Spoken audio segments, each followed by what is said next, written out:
नमस्कार दोस्तों, स्वागत है आपका all in one study channel में। दोस्तों, कई सारे व्यूवर्स का कमेंट आ रहा था कि सर आप लैब टेक्नीशियन के सैलरी के ऊपर वीडियो बनाइए। लैब टेक्नीशियन का सैलरी कितना होता है फ्रेशर के लिए और एक्सपीरियंस के लिए।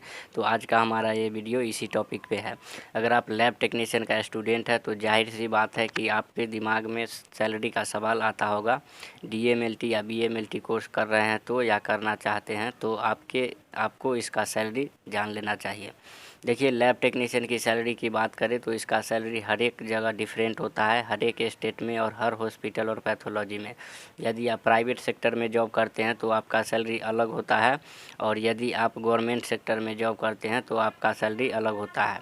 इसके अलावा और भी कई सारे फैक्टर हैं जिनके बेसिस पे आपको सैलरी दिया जाता है। जैसे आपके पोस्ट लेवल कि आपने किस पोस्ट पे जॉब करते हैं, आपका हायर पोस्ट है पे आप जॉब करते हैं या आप लोअर पोस्ट पे जॉब करते हैं।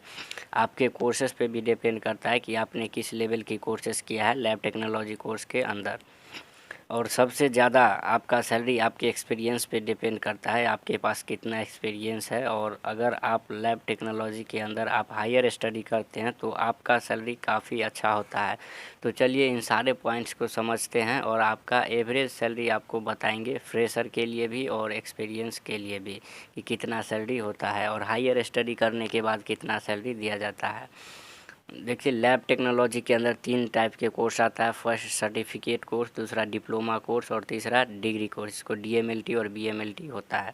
तो यदि आप अच्छी सैलरी पाना चाहते हैं तो इसमें आपको BMLT कोर्स करना होगा, क्योंकि आप BMLT कोर्स करेंगे तो उसके बाद आपको हाई लेवल की पोस्ट मिल जाती है लैब टेक्नोलॉजी के अंदर, मतलब डिप्लोमा से हायर पोस्ट मिल जाती है डिग्री कोर्स करने के बाद। और यदि सर्टिफिकेट कोर्स करते हैं तो उन कोर्सेस करने के बाद आपको लोअर पोस्ट मिल जाती है लैब टेक्नोलॉजी के अंदर। आप टेस्ट वगैरह उतना नहीं कर पाते हैं सर्टिफिकेट कोर्स करने के बाद, क्योंकि उसमें डिटेल में स्टडी ही नहीं कराया जाता है। आपको ऊपरे ऊपरे थोड़ा बहुत पढ़ा दिया जाता है कि लैब टेक्नोलॉजी से रिलेटेड कुछ कुछ, समय ही नहीं होता है, वो एक साल में क्या पढ़ पाइएगा आप। इसलिए आप डिप्लोमा कीजिए या तो डिग्री कोर्स कीजिए। बेहतर होगा कि आप डिग्री कोर्स करेंगे तो उसमें आपको अच्छी लेवल की पोस्ट में जॉब मिल जाएगी। दूसरा, आपके एक्सपीरियंस पे डिपेंड करता है। जितना ज़्यादा आपके पास एक्सपीरियंस होगा उतना ही अच्छी आपको सैलरी मिलेगी। जब आपका ये कोर्स ख़त्म हो जाता है तो आप तुरंत किसी पैथोलॉजी में आप जॉब लीजिए, और आप जितना ज़्यादा हो सके उतना ज़्यादा फ्रेशर के में आप रहते हैं उस वक्त आपके अंदर एक्सपीरियंस कम होती है। तो इसलिए आपको जितना ज़्यादा हो सके उतना ज़्यादा आप सीखिए काम को कि कैसे कैसे किया जाता है, और जितना ज़्यादा आप काम को सीखेंगे उतना ही अच्छी आपको आगे सैलरी मिलेगी। एवरेज सैलरी इसका 30 to 40 थाउजेंड के आसपास मिल जाता है लैब टेक्नीशियन का। और फ्रेशर में यदि स्टार्टिंग में आपको सैलरी कम मिल सकती है 10 से 15 हज़ार के बीच में, लेकिन 2-3 साल का एक्सपीरियंस होने के साथ साथ आपका सैलरी इंक्रीज होते रहता है। पर ईयर आपका सैलरी हर 6 महीने साल भर पर आपका सैलरी इंक्रीज होते रहता है। वो एवरेज सैलरी 30 to 40 थाउजेंड के आसपास होता है। और आपके अंदर अच्छा एक्सपीरियंस है तो आप इससे ज़्यादा भी सैलरी अर्न कर सकते हैं। और यदि आप इसमें खुद का लैब पैथोलॉजी खोलते हैं तो उसमें तो सैलरी की कोई लिमिट ही नहीं है। उसमें आप लाख में भी सैलरी अर्न कर सकते हैं। ये आप पे डिपेंड करता है कि आप कितना अर्न कर सकते हो, आप कितना सैलरी अर्न करने लायक एलिजिबल हो। आप जितना हॉस्पिटल से कांटेक्ट में रहिएगा उतना ही ज़्यादा आपके पास पेशेंट आएगा और उतना ही अच्छी आपका अर्निंग होगा। तो बेहतर होगा कि आप लैब पैथोलॉजी खोलते हैं तो आप कई सारे हॉस्पिटल से कनेक्ट हो जाए, ताकि आपके पास पेशेंट आते रहे और आपको अच्छी सैलरी अर्निंग होती रहे। और इसमें सेल्फ लैब पैथोलॉजी में काफ़ी अच्छी सैलरी होती है, इसमें कोई डाउट नहीं है। आप 50,000 भी अर्न कर सकते हैं, 1 लाख भी अर्न कर सकते हैं। ये आप पे ही डिपेंड करता है कि आप किस तरह से लैब को मेंटेन करते हैं।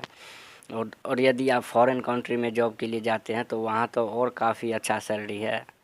तकरीबन लैब टेक्नीशियन का सैलरी फॉरेन कंट्री में 2 लाख के आसपास दिया जाता है। यहाँ इंडिया से काफ़ी अच्छा सैलरी दिया जाता है फॉरेन कंट्री में। इसका डिमांड भी है काफ़ी ज़्यादा। पैरामेडिक्स का डिमांड अक्सर होते रहता है, फॉरेन कंट्री में ज़्यादा डिमांड है।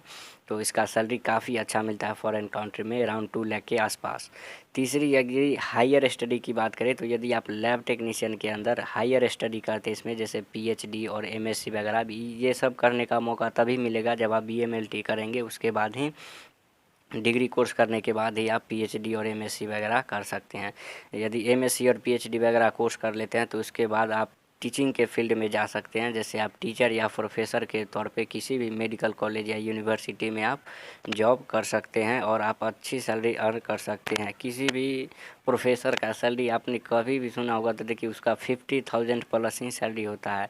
अगर लोअर कॉलेज भी है ना तो उसमें 30-40,000 प्लस सैलरी दिया जाता है। और यदि आपके पास टीचिंग का अच्छा खासा एक्सपीरियंस लीजिएगा, उसके अंदर हर एक जगह एक्सपीरियंस मायने रखता है, तो वहाँ आप काफ़ी अच्छी सैलरी अर्न कर सकते हैं। और एक टीचर या प्रोफेसर का सैलरी 50,000 से लेकर के 1 लाख 2 लाख के आसपास होता है, तो काफ़ी अच्छी सैलरी मानी जाती है। तो आई होप कि आप समझ गए होंगे लैब टेक्नीशियन के सैलरी के बारे में, कितना सैलरी होता है। यदि किसी प्रकार का डाउट है इस वीडियो से रिलेटेड तो आप हमें नीचे कमेंट करें, कमेंट बॉक्स में हम आपको जवाब देंगे। और all in one study channel को सब्सक्राइब कीजिए और नेक्स्ट वीडियो किस टॉपिक पे चाहिए वो हमें कमेंट करें। Thank you for watching.